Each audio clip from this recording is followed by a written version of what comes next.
Good afternoon. I'm Danielle Mullins, and this is your Sports Minute for Thursday, March 31st.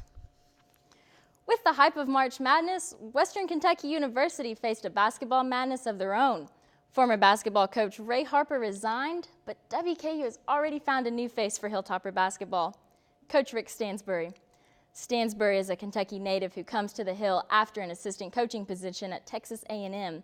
And while in Texas, Stansbury was part of a team that was SEC regular season champions and took UK to overtime in the SEC tournament championship game. Here's a fun fact for the day.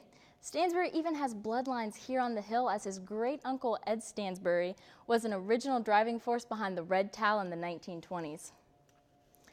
And while we're on the court, let's move to the women's side of things. The Lady Tops closed out their season on Sunday against South Dakota in the quarterfinals of the WNIT.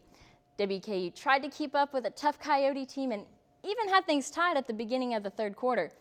But that wasn't enough. With a few shots from the South Dakota bench, WKU women couldn't quite get things moving in their direction. With a final score of 68-54, the Lady Tops closed out their season 27-7.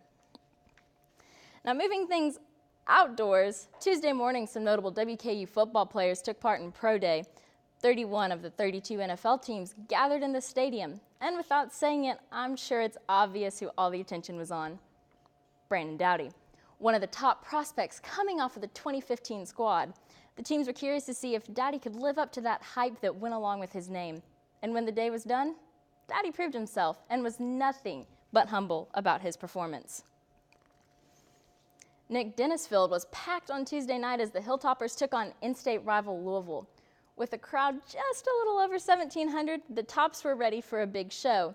However, that wasn't the case. WKU couldn't quite get the bats going and going up against the 10th-ranked pitching staff. The Cardinal defense and offense was one the Tops couldn't hold up to. However, one hit did come from the Hilltoppers in the 7th inning from Danny Hedzina, who extended his hitting streak to 29 games. But that wasn't enough. The Hilltoppers sunk low and the Redbirds flew high, winning 17-0. It's up and it's good. For the Extra Point, I'm Danielle Mullins.